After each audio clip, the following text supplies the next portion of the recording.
Thrifting in downtown Plant City. Here's a map so you can have a visual of where we're going. First stop is the Rocking Horse Collectibles, number 31, and I saw all these really cool old fundraising cookbooks. I think everyone has these in their cupboard, but I didn't see anything that I needed to have for my upcoming projects. Then when I turned around, I saw this Corel pattern. Who else had this growing up? I definitely did. Lots of Coke things, and check out this old Flintstones album, but nothing that I needed to have, so off to the next spot, Regenerations Resale, which is around the corner, just past number 45. This shop had a lot of great books. Look at this 1969 rule handbook for the American Horse Shows Association. Yes, I had to get that. And they had a whole bunch of old yearbooks. I went through them all and picked 4 of my favorite. And fun fact, I used some of these autographs in my digital file that I made for my graduation junk journal scrapbook kit. It came out really cute. Vinny was checking out the albums while I was looking at everything else. And that's all we ended up getting. They had a lot of nice things, and I found that this store was very reasonably priced. Next stop is Miss Ruby's Antiques, which is number 22. But if you look at the sign, you'll see how close number 28, Collins Street Junction, as well as Depot Antiques, number 39 are. As I go through the store, I keep seeing lots of memorabilia from my childhood, and it makes me wonder what is happening as I'm still only 30. I loved so many things in this shop, but the prices were higher than my budget for my junk journal kits.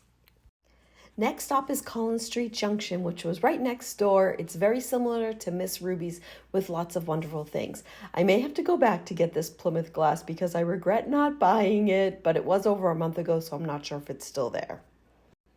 I love looking at all the old photos, but they also make me a little sad, wondering why they're in a shop and not in someone's home.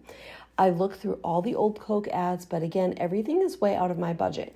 But it is a really good way to get information on pricing so that when I do shop at estate sales and thrift stores, I know what to be looking for and what prices I should and shouldn't be paying. And if I'm ever looking for Vinny, I know I can always find him wherever albums or comic books are.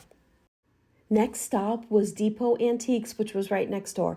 I love how close all these shops are in downtown Plant City. Who else read the entire V.C. Andrews series? If I can find some less than perfect ones, do you think I should get them to include in an 80s themed kit?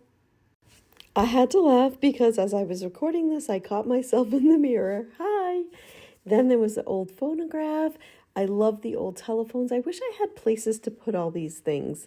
I love all the history of it all. And I caught myself again, unbeknownst to me until just now.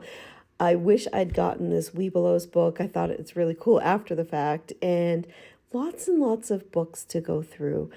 And I saw this whole box of letters, but they really weren't letters. I thought they were letters at first. They just had, most of them were just empty envelopes, and they wanted over $1 for each of them.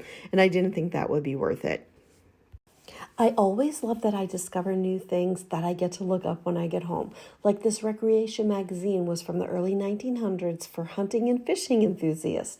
Or this Model K protectograph from 1910, which I'd never heard of or seen before, and it was meant to prevent unauthorized alteration of business checks using an impression made by the machine that was difficult to alter, and they actually still work today.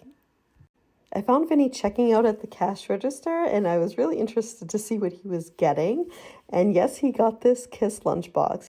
We had a great lunch at Norma's across the street, and let me know if you have any questions. Thanks!